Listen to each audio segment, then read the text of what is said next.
The silence that followed my son's words felt like glass shattering inside me.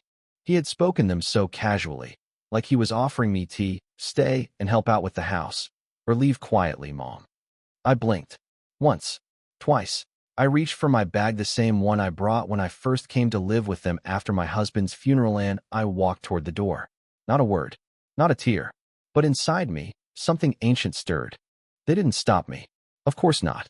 In their minds, I was disposable, now useful only if I could babysit, cook, and clean. I was no longer mother. Just staff. I'll take you back to the days before this moment, when I still believed I had a place in my son's heart. I moved in with Daniel and his wife, Alicia, a year after my husband passed away. It was supposed to be temporary. They offered. Or, I should say he did. Mom, don't be alone, Daniel had said, taking my wrinkled hand in his. Come live with us. We have the space. Alicia loves you. It'll be good for everyone. He meant it then. I believe he did. At first, it felt like a new beginning, helping with the baby, folding laundry with Alicia, making Sunday pancakes like I always used to. I even kept my old knitting chair by the window in the living room. But little things started to change. Alicia began sighing louder when I entered the kitchen. The baby's crying became my fault. She's too old-fashioned, Dan. She's interfering. I overheard one night. I wanted to believe he defended me, but he didn't. 2 months before the day, I noticed they stopped including me in family outings. They'd leave without saying a word, just the sound of the garage door closing, baby giggling, tires pulling out. One day, I cooked dinner. Chicken pot pie, Daniel's favorite since he was 5. They didn't show up until 10 p.m., and Alicia had the nerve to say, "We grabbed something at the mall." You didn't wait, did you? Wait. I waited for years. For birthdays. For holidays. For them to remember I wasn't just a live-in helper. I was the woman who raised him with trembling hands through storms and sickness, who stitched his costumes at 2 a.m., who buried her partner of 40 years and still found the strength to smile for their child. But that morning, that cold January morning, Alicia stood in front of me like I was a tenant overdue on rent. Daniel wouldn't even meet my eyes. "We talked about it," she said. "We need to set boundaries. It's either you start contributing more, help with the chores, babysitting, and maybe this living arrangement isn't working anymore." Daniel nodded once. "We love you, Mom, but it's just not sustainable otherwise." Love. That word again. Stale. Hollow. I looked at my son and saw not the boy I held in my arms during fevers, but a man dulled by comfort and convenience, willing to discard what no longer served him. I packed my bag slowly, listening to the quiet click of the clock. Each tick a goodbye. I didn't argue. I didn't cry. Because dignity, once nearly forgotten in the roles we're forced into, caretaker, grandmother, dependent, rose within me like a flame. As I zipped up the bag, Daniel finally looked at me. Not with guilt, not with sorrow, but with relief. And Alicia? She offered a half-smile, already victorious. But none of them knew where I was going. Because I didn't leave with nothing. I left with every memory, every ounce of strength, every quiet wisdom old age has blessed me with. The bus ride was long and cold, but my soul felt warm. I stayed the night at a cheap motel, then took a train to a town I hadn't seen in decades. I remembered it from a summer long ago, before the mortgage, before the cancer, before life hardened into routine. There, I met Clara. She was running a small community center for women like me, Dowd, retired and forgotten. We talked for hours. About motherhood. About invisibility. About second chances. She offered me a small room and a role as a mentor. "You've lived a life," she said. "They need someone like you." And for the first time in years, I felt needed, not for what I could do, but for who I was. I sent Daniel a postcard 2 weeks later. No return address. Just 4 words. "I remember who I am." And I meant it. Clara gave me more than just a room. She gave me purpose. The community center sat at the edge of a worn-down street lined with secondhand shops and weathered bookstores.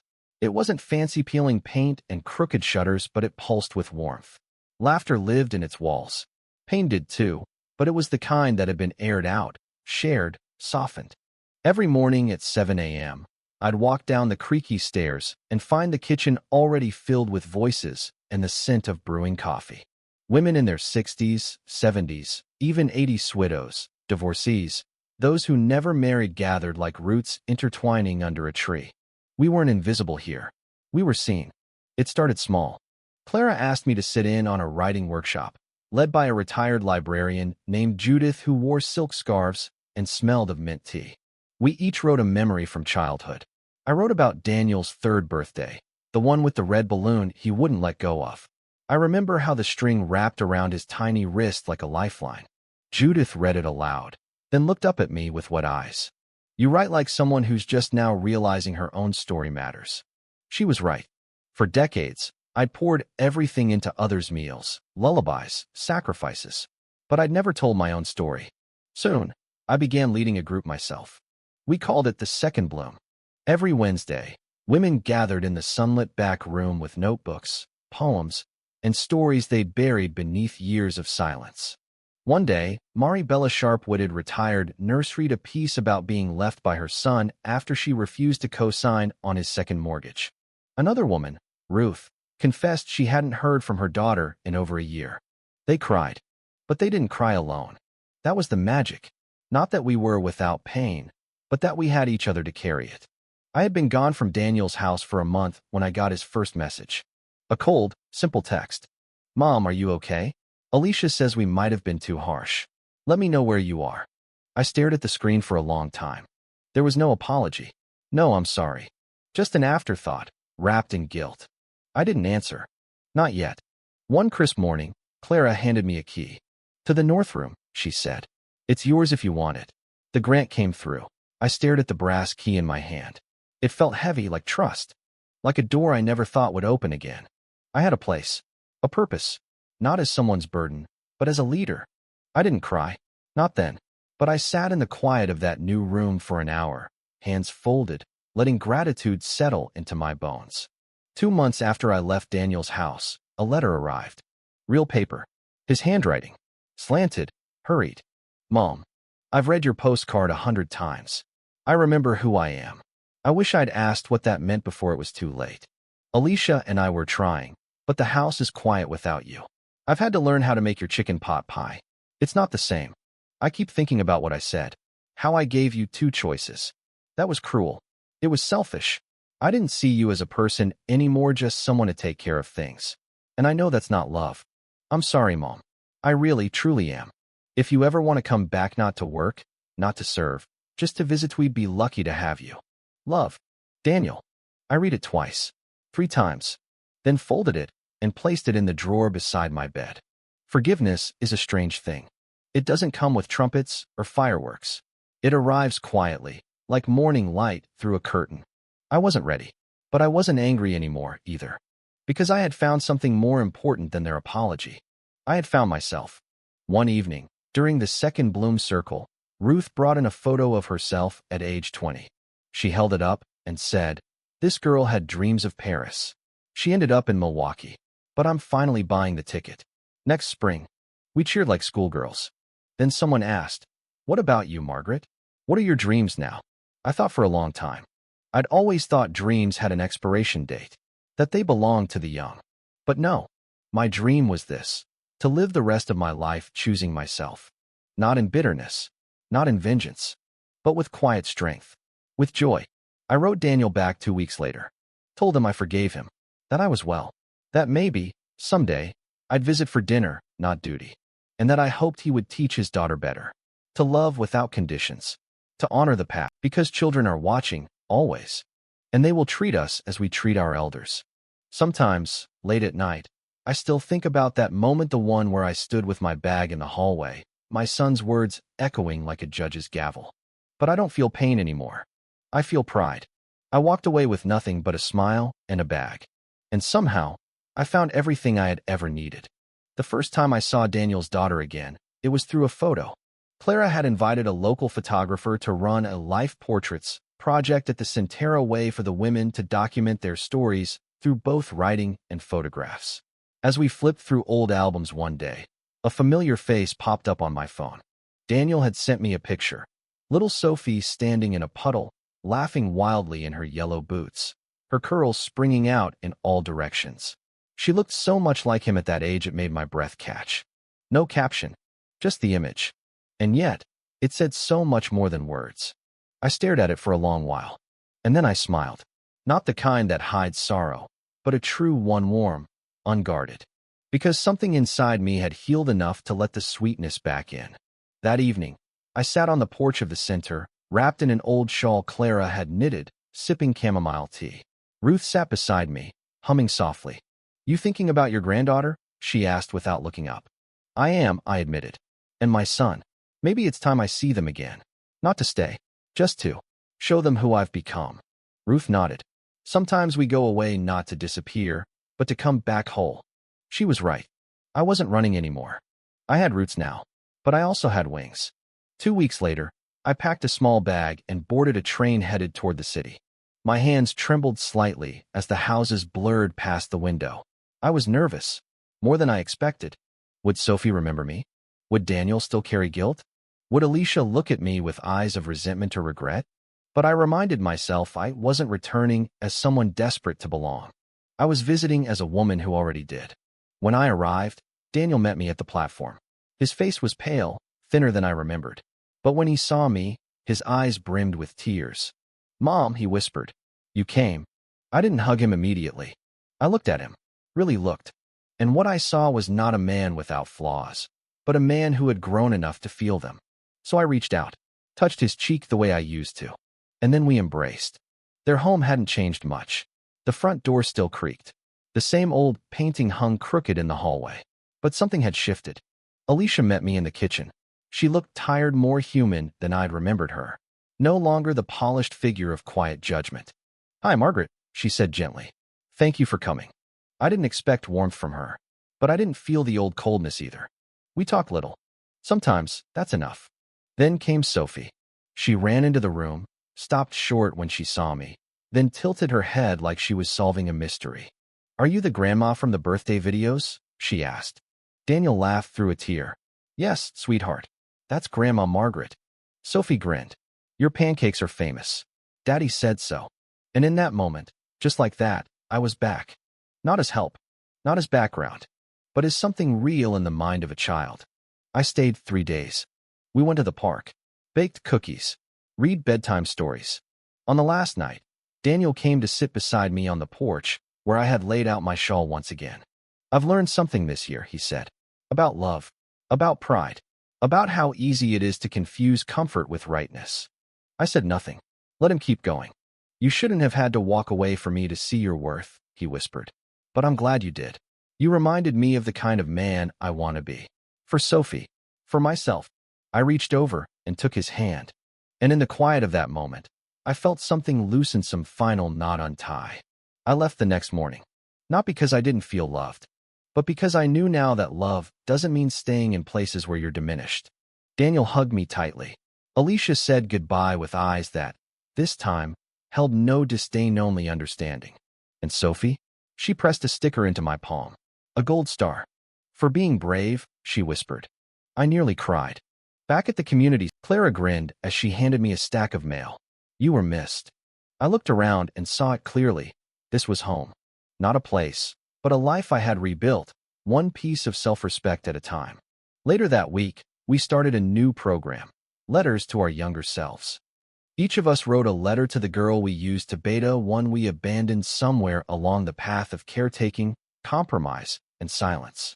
Mine read, "Dear Margaret, you will give your heart to many. Some will honor it. Some will take, but you must never forget you are more than what others see in you. You are light. You are spine. You are story.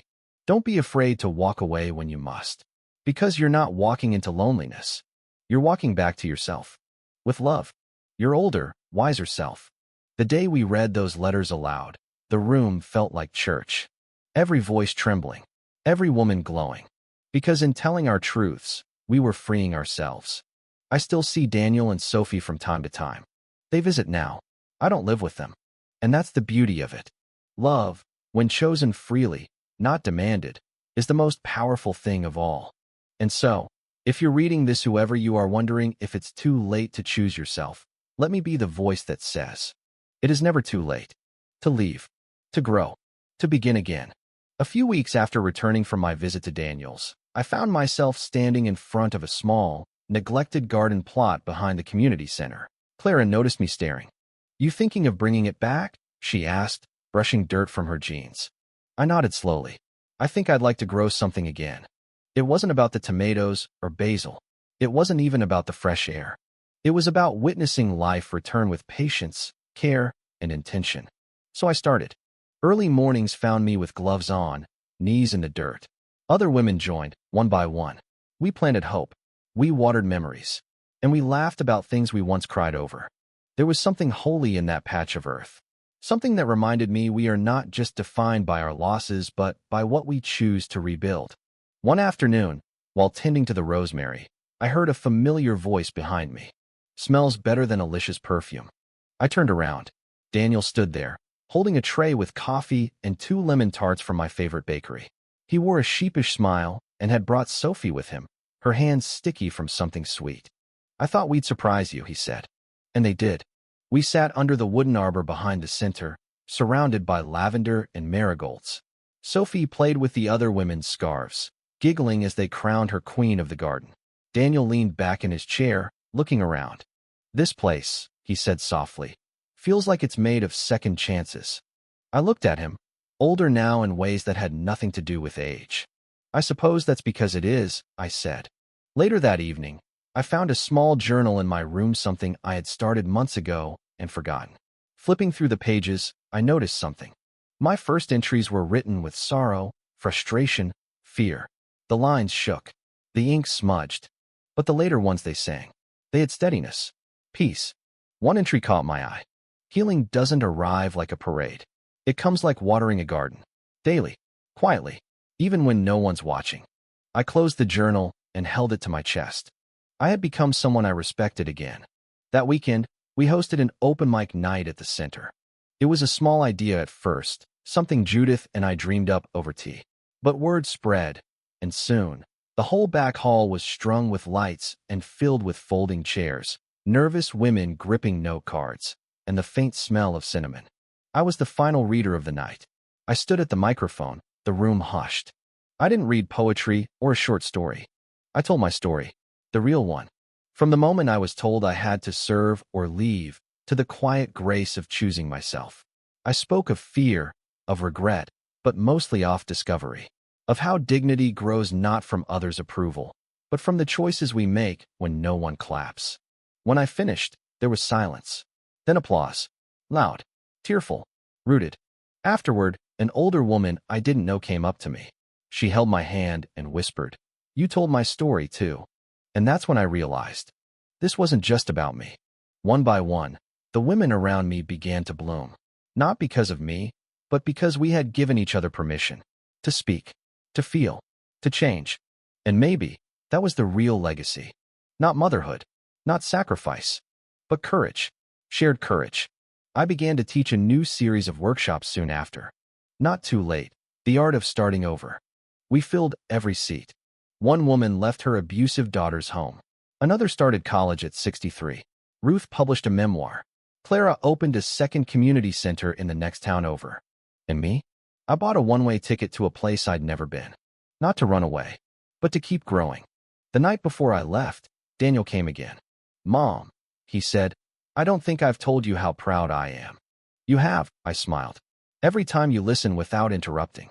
Every time you ask instead of assume." He hugged me. "I'm still learning." "So am I." Sophie came running in, clutching a photo she drew. It was the two of us, sitting under a tree with purple flowers. "I want to be brave like you when I'm big," she said. I knelt and kissed her cheek. "You already are," I whispered. And as the train pulled away the next morning, the landscape rushing by, I realized something. I had walked away from a house that didn't see me, but I had walked into a life that did.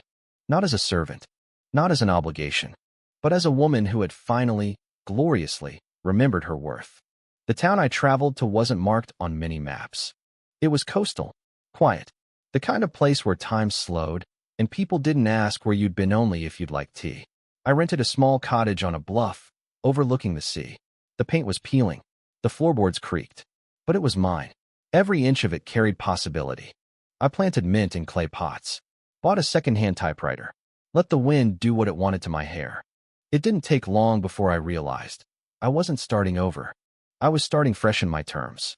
One morning, while walking along the rocky shore, I saw a woman about my age sitting with a canvas in her lap, furiously painting. We exchanged a polite nod, then silence. Then, unexpectedly, she said, "I thought I'd be someone's wife forever.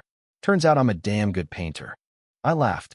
"I thought I'd be someone's mother forever. Turns out I'm a better writer." We smiled. That's how Miriam and I became friends. We started meeting every morning, always the same place. She painted. I wrote. Sometimes we said nothing for hours. Sometimes we poured out memories like water breaking a dam. There was no judgment between us. Only room. Room to be. A few weeks later, I received a thick envelope in the mail. The return address, Daniel. Inside was a letter. Not an email. Not a quick text. But a handwritten letter. It began, "Dear Mom, you once told me that love is about noticing.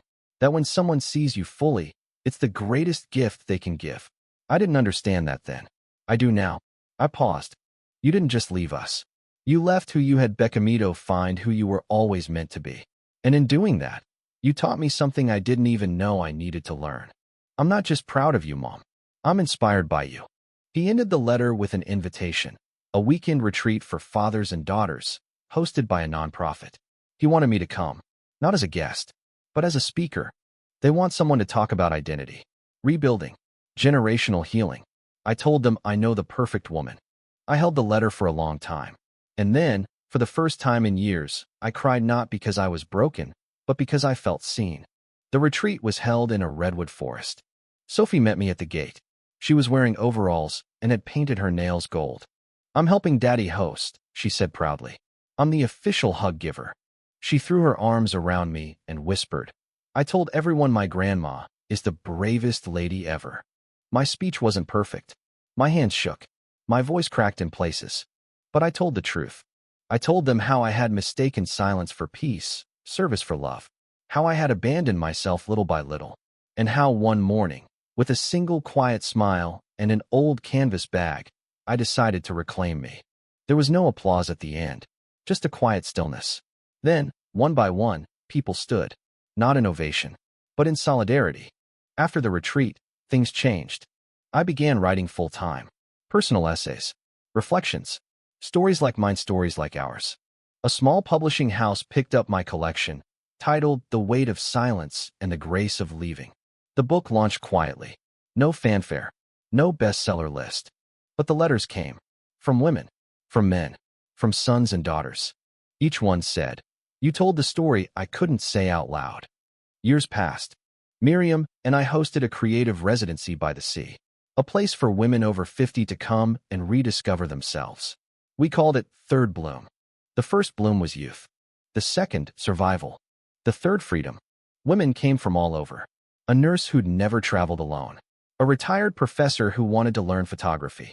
A woman escaping a cold marriage. And another grieving the loss of her identity after the last of her children left. We shared meals, walks, tears. And at the end of each residency, we gathered around a fire and each woman said one thing she was: her name, her time, her voice, her body. I always said the same thing. I am reclaiming the right to be whole. One morning, years after that first train ride away from my son's house, I stood looking out at the ocean when I heard a small voice behind me. "Grandma." I turned, and there was Sophie, taller now, with a messenger bag over her shoulder and that same wild light in her eyes. "I got in," she said breathlessly. "Scholarship. Creative writing. Just like you." She reached into her bag and handed me a short story. It was titled, "The Day My Grandmother Saved Herself." I couldn't breathe for a moment. I pulled her into my arms. And in that embrace, I felt the full weight of my journey, how far I'd walked, how much I'd given, and how deeply it had all mattered. I didn't save the world, but I saved myself. And in doing so, I lit a path for others to follow. There is no age limit on rebirth, no expiration date on dignity. You don't owe your life to those who only want your silence. You owe it to the little girl inside you, to the elder you'll become, to the generations watching, wondering if it's never too late.